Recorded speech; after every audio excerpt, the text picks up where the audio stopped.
Thank you for being here with me today. My name is Charlotte Coates-Swedeen. I am an adjunct professor at Arkansas Tech University on the Ozark campus. I teach in the Business Technology Department. I'm giving a presentation today to the head of the Retention Committee. My presentation is increasing student retention and degree attainment here on the ATU Ozark campus. A little bit of history of Arkansas Tech University. We were established in 1909 as a state agricultural high school. It was the second district, one of four. They specialized in vocational training, manual labor, and productive farming, where they learned canning, fertilization, sewing, home economics. With the election of George A. Cole in 1911, a principal became a president, and high school students became graduates with the trappings of college degrees in 9 months. In 1951, Arkansas Polytechnical College, as it was known at the time, was accredited by the North Central Association of Colleges and Secondary Schools. This is what made our bachelor's programs tangible. Then in 1976, we saw another change. It became known as Arkansas Tech University, and it began offering coursework towards master's degrees. In 2003, on July 1st, Arkansas Tech University merged with Arkansas Valley Technical Institute in Ozark, making us Arkansas Tech University Ozark campus. Our campus specializes in a lot of trades, such as welding, automotive, and cosmetology. As of 2016, we offer certifications of proficiency or technical certificates in 15 different programs. We also offer 22 Associates of Applied Science degree programs. In order for Arkansas Tech University to be effective, degree attainment has to be a top priority for all faculty and staff. We all have to work together to ensure that students are coming back semester after semester and that they are reaching their academic goals. Now, as an adjunct professor, I can tell you that the starting of the semester and you look around and you see 26 students staring back at you. The end of 3 years, only about 7 or 8 of them will be holding a degree in their hand. So the purpose of my project was an attempt to identify a way to improve the retention rates, to bring that number up. We want more students achieving their academic goals. And my personal goal is to identify a comprehensive solution to help these students that I have become to care so much about. So, again, our goal is to increase the number of qualified graduates here at Arkansas Tech University Ozark campus. Now, the research methods that I used, I was able to get 32 students to return my survey completed. I also did 4 in-depth interviews with 2 of the program chairs, the head of HS, Ms. Lynn Washington, the head of the Business Technology Department, Deborah Walford. I also interviewed Mr. Cale Rudolph and a Mr. Clinton Hall. I also was able to analyze the withdrawal survey results from 5 semesters, the sequential semesters beginning in spring 2011. Now, I also used the school database of academic studies. Now, the problem that I was able to identify, students right out of high school, non-traditional students alike, they're lacking a transitional period into college coursework. Because college, again, we've all been there. We know that it is a different beast. It is completely different than what people are probably expecting it to be. Many students don't know the very basics when they get here. They don't understand how to log into a computer. They don't understand how to get to their OneTech, their Blackboard. They don't know the difference between Monday, Wednesday classes and Tuesday, Thursday sometimes. They, at any point, a staff member, and I can attest to this fact personally, you can walk into any of these larger computer labs and find students that are completely lost. They don't understand how to print something off. They don't understand how to check their accounts, their student accounts. They look lost. And the even bigger problem with that is a student will just sit there and stare at their computer screen, afraid to look dumb, afraid to ask questions, not understanding that they are one of many in this same very position. So, students need help with that transitional period between high school or the outside world and entering college coursework. That is abundantly clear.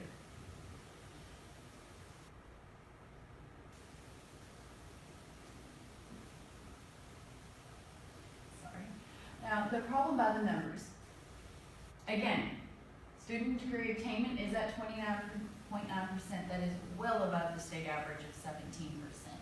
That's even slightly above the national average. However, again, out of 26 students, that means 7 or 8 students will be holding a degree in 3 years. So a college's success rate is determined by the number of qualified graduates that it turns out. So let's look at what's causing so many students to drop out of college. When I analyzed this data, when I looked at all of these return surveys, when I looked at the withdrawal surveys and everything, the data pretty much all pointed to one thing. Students are stressed out. They are stressed to the max. And anyone who has gone through college, they can attest to that fact as well. The stress is real. So, what do these withdrawal surveys say? 30.7% of students dropped out of college due to other reasons. And I can tell you, a big amount of other reasons is actually unable to deal with the stress. Cannot do it anymore. Now, 8.8% of students also cited insufficient grades, and 7.1% students cited class difficulty. Don't you think these students could have benefited from something more one-on-one? And now also, one of the biggest factors in student dropout rates is the lack of budgeting skills. Now, a whopping 23.9% cite financial problems as the reason for dropping out of school. And while we cannot help absolutely everybody with their budgeting, with their money problems, we can help them learn how to budget their money so that they understand how many months it's going to take them to get through school, what they need to be doing month by month to be able to pay their bills and stay in class. Let's look at some results from the Student Preparedness Survey. Response to the statement, student feels that they are turning in work on time and of good quality. A whopping 75% agree with this statement. And I'll also say that a whopping 47% agree that they are spending an appropriate amount of time studying and doing their homework assignments. Let's see. Right here, you will also notice that students' response to they attend class all of the time. 44% cited neutral.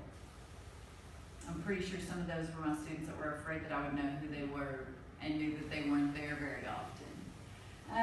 As a matter of fact, I even have 19% that flat out disagree with this and say, nope, we are not there all the time when we're supposed to be. Now, look at this. The number of hours spent per week, per credit hour, studying and on homework. 66% of students said that they spent 1 hour on their homework per week per credit hour. Now, for those of us who are upperclassmen who have made it beyond a bachelor's into their master's, you know that that is absurd. A lot more time needs to be spent to be able to understand and grasp college coursework. Now, do students actually understand the degree planning process? No, not really. One of my students even said they had no knowledge whatsoever of how their degree plan was laid out or what classes they needed to take or why the classes they had taken had been picked. Also, it states that we have so many students who understand completely. They have participated, yes, at 44%, but look at this right here. We also have students who have heard about it but don't even know how to participate. How does a student hear about a degree planning but not understand how to participate? And we also have our orientation class. Tech offers Tech Orientation 1001. This is a class that teaches the basic skills that all students need to be successful in college life.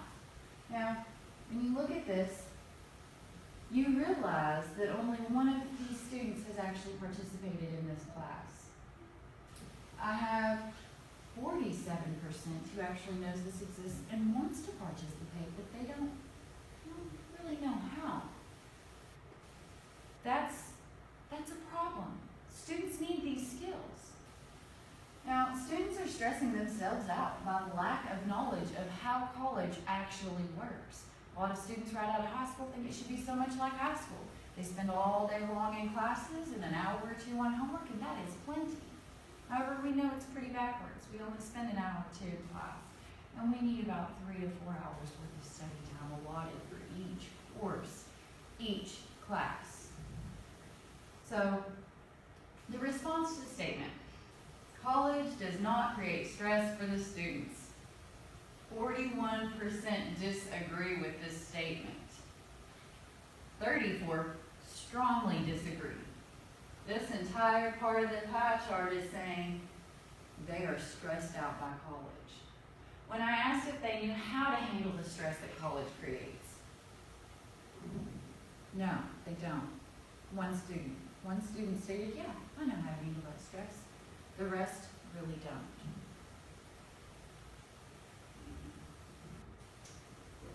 These students, they feel like they're doing everything right. They feel like they're going to class enough. They feel like they're studying enough. They don't understand why their stress levels are so high. So I asked students if they feel that they spend an appropriate amount of time each week studying. Again, big group of students agree on this. They say, yes, I'm spending enough time on my homework. They're also saying that they take detailed notes of class lectures and instruction. Yet we've already looked at the results of the other statements. Students are not in class enough to take enough detailed notes of lectures and instructions. They are missing lectures and instructions. They're also not spending enough time on their homework, meaning they are not able to fully master the skills that they need to pass their courses. How do we help them? How do we help them understand? How do we help them understand that they are creating mass amounts of stress in their own life?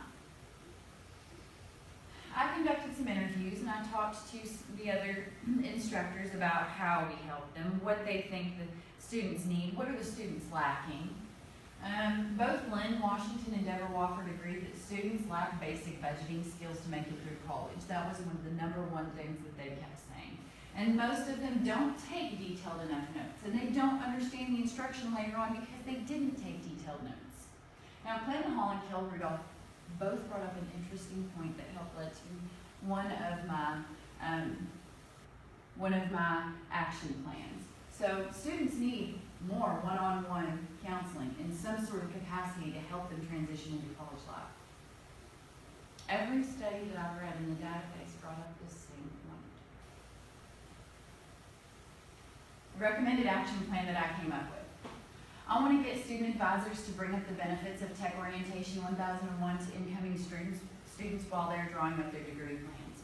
While this is not a part of degree plans, it is of the utmost importance that more of these students take this class to learn the basic skills they need. The core curriculum is based on the needs of incoming freshmen and the skills that they need to succeed. Now also, implementing a big brother, big sister fraternity for each degree plan. My idea is that each incoming freshman will receive 1 or 2 upperclassmen to help guide them, that one-on-one that they can so benefit from. Someone to be there to say, hey, this is what class you need to take. This is what's going to help you out. This is the instructor you should take. You're really good at listening to lectures. This is the instructor that's good for you. Having buddies, having someone say, I've been where you're at, I understand. Here, let me help you out. Let me help you figure out how much time you need to spend on this assignment. Having somebody to fall back on when you're completely stressed, even having an ear to vent to, could help these students so much more. Now, when I say fraternity, I don't exactly mean the traditional toga-wearing hazing fraternities. I'm talking more about a big brother, big sister type program. It should be a professional program, and that is where I stated that further study should be needed in my study, looking into actually implementing that program fully. There wasn't a lot of information that I could find online. It seems like to build this type of program, it would be pretty new. So again, that's what I listed under my further study. What are the benefits of these plans? Students are going to learn the skills that they need to decrease the amount of stress they're under. Okay, so if we have students that are learning budgeting skills and everything, that takes out some of those students that are leaving because of financial problems. That's taking care of some of those students that are leaving for other reasons. And it's definitely taking care of the students who are dropping out because they have insufficient grades.